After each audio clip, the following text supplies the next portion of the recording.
L'évolution spirituelle, chapitre 5, l'être gnostique, 5e lecture.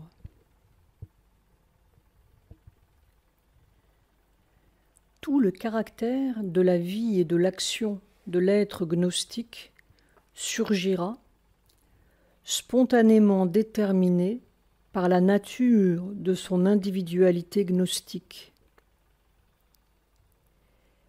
Il ne peut y avoir en cette individualité aucun problème particulier de nature éthique ou similaire, aucun conflit de bien et de mal. En fait, il ne peut y avoir aucun problème, car les problèmes sont une création de l'ignorance mentale à la recherche de la connaissance, et ils ne peuvent exister dans une conscience où la connaissance naît d'elle-même et où l'acte naît de lui-même, hors de la connaissance, hors d'une vérité de l'être préexistante et consciente d'elle-même.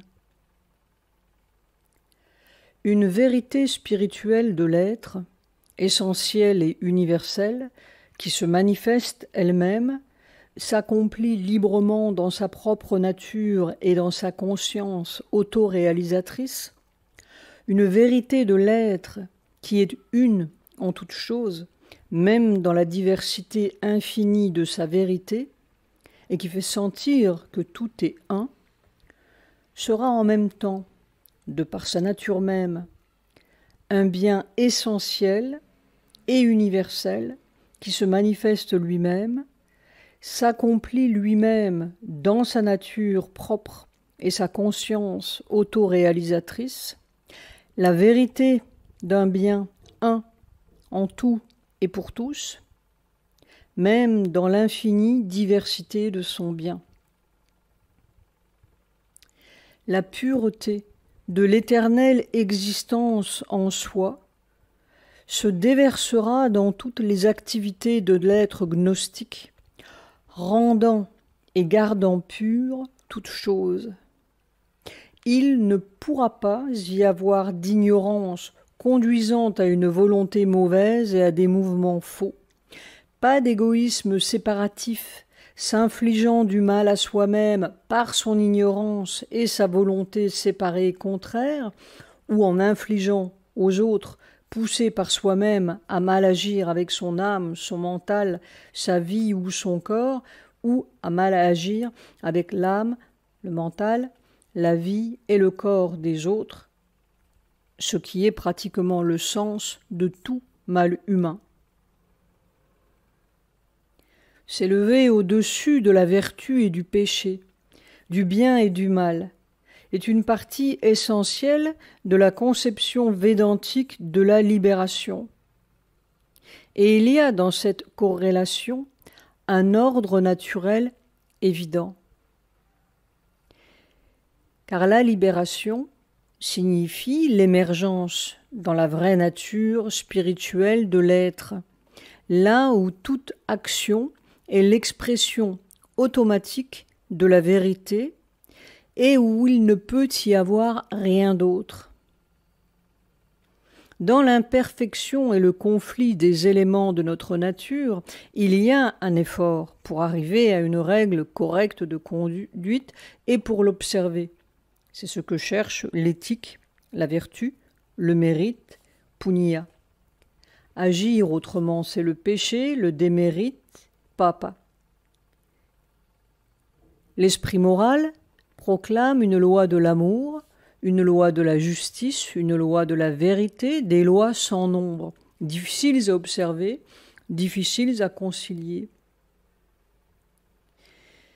Mais si l'unité avec les autres, l'unité avec la vérité est déjà l'essence de la nature spirituelle réalisée, il n'est plus besoin d'une loi de la vérité ni d'une loi de l'amour. La loi, la règle doit nous être imposée à présent parce qu'il y a dans notre être naturel une force opposée de séparation, une possibilité d'antagonisme, une force de discorde, une mauvaise volonté, un conflit. Toute morale est une construction du bien dans une nature que les puissances d'obscurité nées de l'ignorance ont forgée par le mal, ainsi qu'il est dit dans la légende ancienne du Vedanta. Mais là où tout est spontanément déterminé par la vérité de la conscience et la vérité de l'être, il ne peut y avoir ni règle, ni lutte pour observer la règle, ni vertu ou mérite, ni péché ou démérite de notre nature. Le pouvoir de l'amour, de la vérité, du bien sera là, non comme une loi construite par le mental, mais comme la substance même et la constitution de notre nature. Et du fait de l'intégration de l'être, il sera nécessairement aussi l'étoffe même et la nature constitutive de l'action. Croître dans la nature de notre être véritable, une nature de vérité et d'unité spirituelle, telle est la libération atteinte par l'évolution de l'être spirituel. L'évolution gnostique nous donne le dynamisme complet de ce retour à nous-mêmes. Dès qu'il est effectué, le besoin de règles de vertu, de dharma, disparaît. Il y a la loi et l'ordre spontané de la liberté de l'esprit. Il ne peut y avoir de règles de conduite imposées ou construites, de dharma. Tout devient le flot spontané de notre nature spirituelle, le swadharma du swabhava. Ici, nous touchons l'essentiel de la différence dynamique entre la vie dans l'ignorance mentale et la vie dans l'être et la nature gnostique.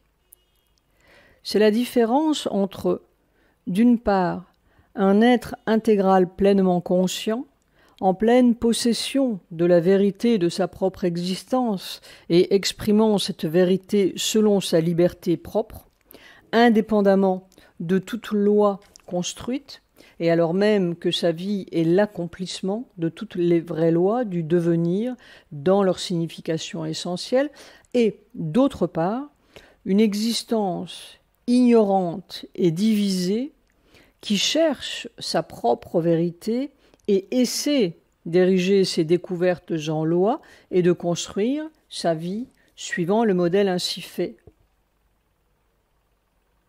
Toute loi vraie est le mouvement et le processus exact d'une réalité, d'une énergie ou pouvoir d'être en action qui accomplit son propre mouvement naturel déjà contenu dans la vérité de sa propre existence.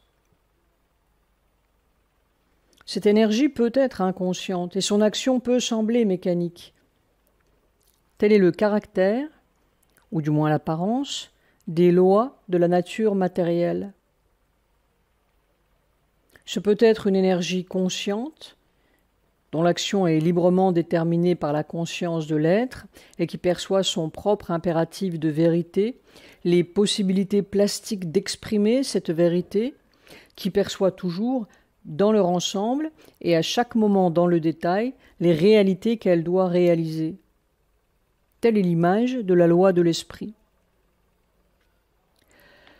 Une totale liberté de l'esprit, un ordre total existant en soi, se recréant de lui-même, s'effectuant lui-même, sûr de lui-même et de son propre mouvement naturel inéluctable, tel est le caractère du dynamisme de la supranature cosmique, gnostique.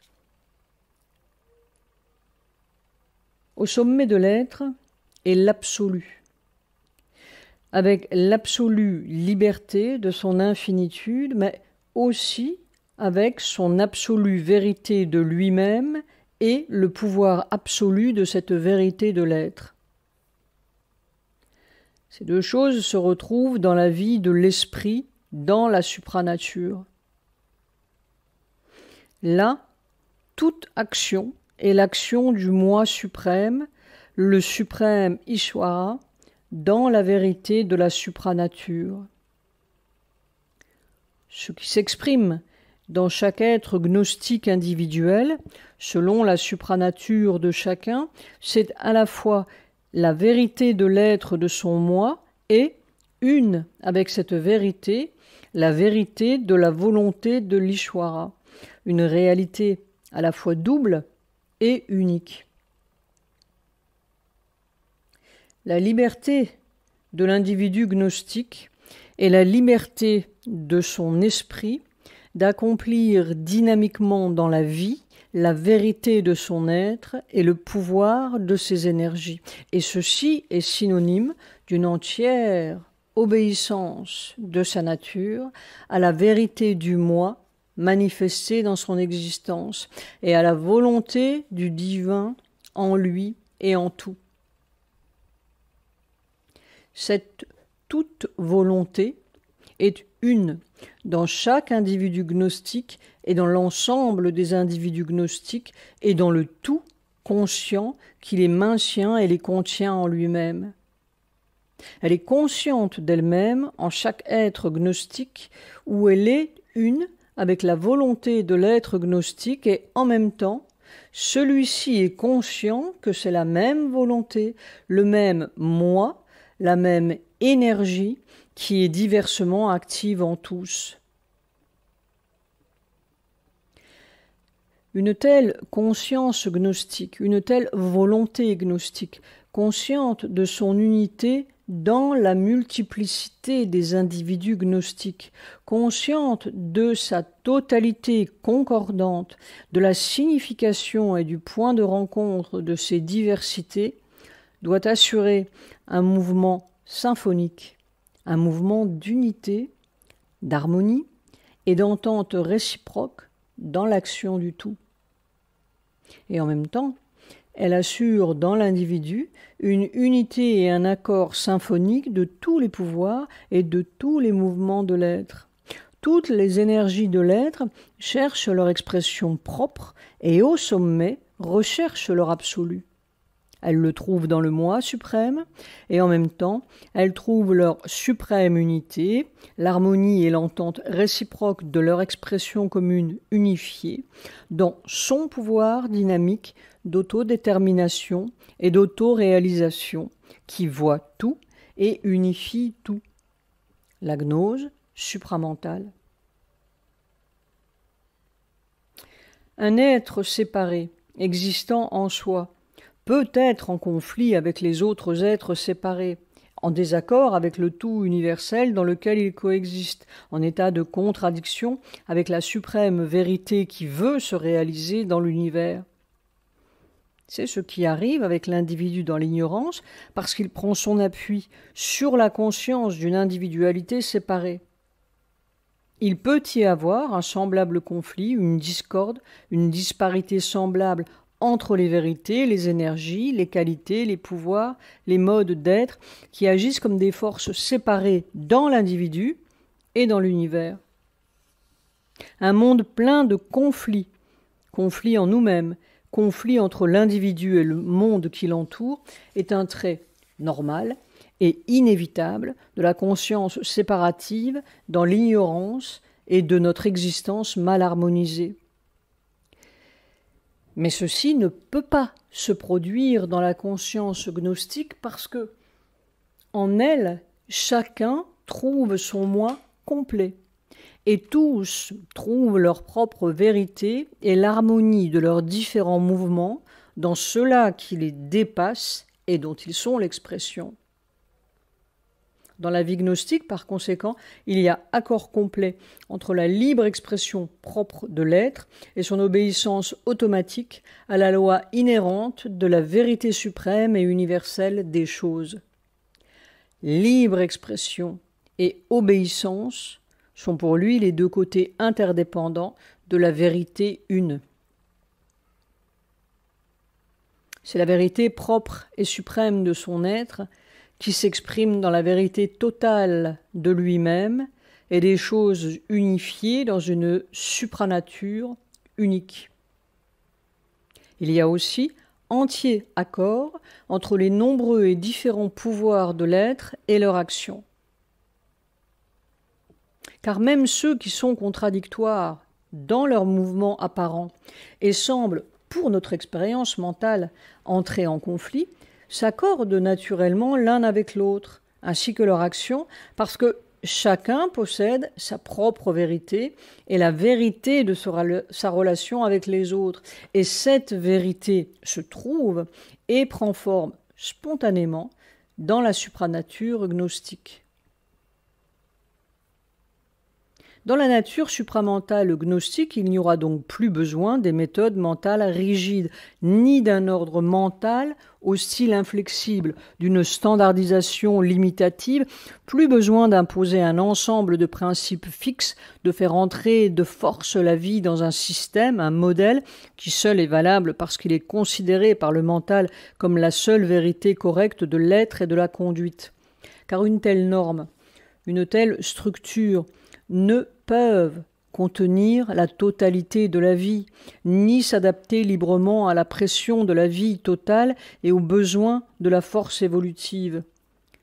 Elle doit, finalement, échapper aux limites qu'elle s'est construites ou s'évader d'elle-même par sa propre mort, par la désintégration ou par un conflit intense et un bouleversement révolutionnaire.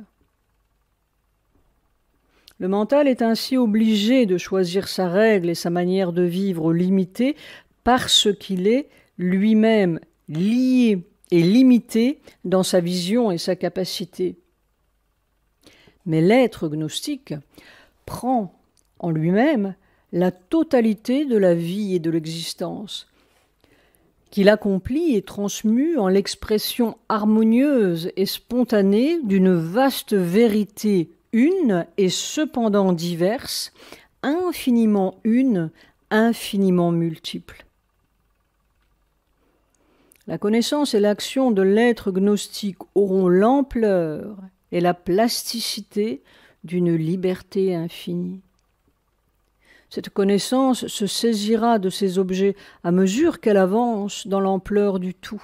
Elle ne sera liée que par la vérité intégrale du tout et par la vérité complète et intime de l'objet, mais non par la forme de l'idée ou le symbole mental fixe par lesquels l'intellect est pris, retenu et si bien emprisonné qu'il perd la liberté de sa connaissance. De plus, l'activité tout entière de l'être gnostique ne sera pas limitée par l'obligation d'une règle sans élasticité, ni liée par un état passé ou une action passée ou ses conséquences contraignantes, karma. Elle aura une plasticité ordonnée, mais qui sera guidée et développée du dedans, la plasticité de l'infini agissant directement sur ses propres finis. Et ce mouvement ne créera pas un flux ou un chaos, mais une expression libérée et harmonieuse de la vérité. Ce sera une autodétermination libre de l'être spirituel dans une nature plastique entièrement consciente. Dans la conscience de l'infini, l'individualité ne morcelle ni ne circonscrit la cosmicité. La cosmicité ne contredit pas la transcendance. L'être gnostique vivant dans la conscience de l'infini créera sa propre manifestation individuelle, mais elle sera le centre d'une universalité plus large, plus vaste, et en même temps un centre de la transcendance. Individu universel, toute son action sera en harmonie avec l'action cosmique, mais du fait de sa transcendance, elle ne sera pas limitée par une formule temporaire inférieure, ni à la merci de n'importe quelle force cosmique. Son universalité embrassera même, dans son moi plus vaste, l'ignorance qui l'entoure, et bien qu'il en ait une conscience intime, il n'en sera pas affecté, car il suivra la loi plus grande de son individualité transcendante et exprimera la vérité gnostique selon le mode d'être et d'action qui lui est propre. Sa vie sera une libre et harmonieuse expression du moi. Mais puisque son moi supérieur sera un avec l'être de l'Ishvara, le gouvernement divin naturel de son expression propre par l'Ishvara, par son moi supérieur et par la supranature, sa propre nature suprême, apportera automatiquement dans la connaissance, la vie et l'action, un ordre libre et vaste, mais parfait. L'obéissance de sa nature individuelle à l'Ishvara et à la supranature sera un accord naturel. Et en fait, la condition même de la liberté du moi, puisque ce sera une obéissance à son propre être supérieur, une réponse à la source de toute son existence. La nature individuelle ne sera pas une chose séparée, mais un courant de la supranature. Toute antinomie entre le Purusha et la Prakriti, cette division et ce déséquilibre étrange entre l'âme et la nature qui afflige l'ignorance, disparaîtront entièrement.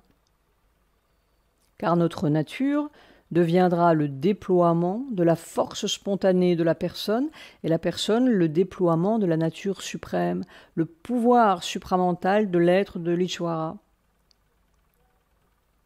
C'est cette vérité suprême de son être, principe infiniment harmonieux, qui créera l'ordre de sa liberté spirituelle, un ordre authentique, automatique et plastique. Dans l'existence inférieure, l'ordre est automatique. La servitude de la nature est complète, ses ornières sont solides et impératives. La conscience force cosmique fait apparaître une nature d'un certain type avec son moule habituel, sa ronde immuable d'activité, et elle oblige l'être infrarationnel à vivre et agir suivant ce type et dans le moule ou l'ornière tracée pour lui. Le mental de l'homme part de ce type et de cette routine préordonnée, mais à mesure qu'il évolue, il élargit le dessin et agrandit le moule. Et il essaie de remplacer l'automatisme de cette loi fixe, inconsciente ou semi-consciente, par un ordre qui se fonde sur des idées, des valeurs et des principes de vie reconnus. Ou bien il essaie d'établir une standardisation intelligente et une charpente déterminée par une utilité, une commodité et un but rationnel. Il n'est rien qui soit réellement obligatoire ou permanent dans les structures de connaissances établies par l'homme ou dans ses structures de vie. Cependant, il ne peut faire autrement que de créer des normes de pensée, de connaissance, de personnalité, de vie, de conduite, et plus ou moins consciemment et complètement, de fonder son existence sur elle, ou tout du moins d'essayer de son mieux pour faire entrer sa vie dans le cadre idéal des dharmas qu'il a choisis ou acceptés. Avec le passage à la vie spirituelle, l'idéal suprême offert est au contraire non une loi, mais une liberté dans l'esprit. L'esprit en nous se fraye un chemin à travers toutes les formules pour trouver son moi. Et s'il doit encore se préoccuper d'expression, il lui faut remplacer l'expression artificielle par la liberté d'une expression affranchie et vraie, par un ordre spirituel vrai et spontané. Abandonne tous les dharmas, toutes les normes et les règles d'être et d'action, et prends refuge en moi seul. Telle est la règle suprême de l'existence la plus haute, offerte aux chercheurs par l'être divin. Lorsqu'on recherche cette liberté, qu'on se libère de la loi construite pour entrer dans la loi du moi et de l'esprit, quand on rejette la direction mentale afin d'y substituer la direction de la réalité spirituelle, qu'on abandonne la vérité mentale inférieure et construite pour adopter la vérité de l'être, essentielle et plus haute. Il peut se faire que l'on passe par une étape où il y a une liberté intérieure, mais où manque l'ordre extérieur. L'action semble alors appartenir au flux de la nature, elle est enfantine ou inerte comme une feuille immobile et passive, ou poussée par le vent, ou même elle est incohérente et extravagante dans son apparence extérieure. Il se peut aussi qu'on arrive à une expression spirituelle ordonnée et temporaire du moi, qui est suffisante pour le stade qu'on peut atteindre à un moment donné ou pour cette vie. Ou bien, on peut arriver à un ordre personnel d'expression qui est valable selon les normes de la vérité spirituelle déjà réalisée, mais qui change ensuite librement, par la force de la spiritualité, afin d'exprimer la vérité plus vaste encore que l'on est en train de réaliser. Mais l'être gnostique supramental se tient dans une conscience où la connaissance existe en soi et se manifeste selon l'ordre spontanément déterminé par la volonté de l'infini dans la supranature. Cette autodétermination, qui est en accord avec une connaissance existant en soi, remplace l'automatisme de la nature et les normes mentales par la spontanéité de la vérité consciente d'elle-même et agissant d'elle-même dans la texture même de l'existence. L'être gnostique aura pour loi même de son existence cette connaissance qui se détermine elle-même et obéit librement à la vérité de son moi et à la vérité totale de l'être. En lui, connaissance et volonté deviennent une et ne peuvent être en conflit. La vérité de l'esprit et celle de la vie deviennent une et ne peuvent être en désaccord. Dans l'accomplissement propre de son être, il ne peut y avoir ni conflit, ni disparité, ni divergence entre l'esprit et ses instruments. Les deux principes de liberté et d'ordre, qui dans le mental et la vie se présentent consciemment comme opposés ou incompatibles, bien que ce ne soit pas là une nécessité si la liberté est gardée par la connaissance et l'ordre basé sur la vérité de l'être, sont, dans la conscience supramentale, d'une nature semblable, et même fondamentalement un. Il en est ainsi parce que tous deux sont des aspects inséparables de la vérité spirituelle intérieure et que par conséquent, leurs déterminations sont une.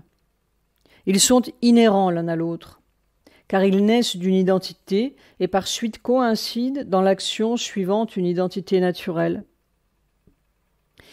L'être gnostique ne sent en aucune manière et à aucun degré que l'ordre impératif de ses pensées et de ses actions empiète sur sa liberté, parce que cet ordre est intrinsèque et spontané. Il sent que sa liberté et l'ordre de sa liberté sont tous deux une seule et même vérité de son être. La liberté de sa connaissance n'est pas une liberté de suivre le mensonge et l'erreur, car il n'a pas besoin, comme le mental, de passer par la possibilité de l'erreur afin de savoir. Au contraire, toute déviation de ce genre l'écarterait de la plénitude de son moi gnostique. Ce serait une diminution de sa vérité propre, un mouvement étranger et préjudiciable à son être. Car sa liberté est une liberté de lumière, non d'obscurité. Sa liberté d'action n'est pas la licence d'agir suivant une volonté fausse ou d'obéir aux impulsions de l'ignorance, car cela aussi serait étranger à son être. une restriction et une diminution, non une libération. Il sentirait toute poussée vers l'accomplissement du mensonge ou de la mauvaise volonté, non comme un mouvement menant à la liberté, mais comme une violence faite à la liberté de l'esprit, une intrusion et une contrainte, un empiètement sur sa supranature, la tyrannie de quelque nature étrangère.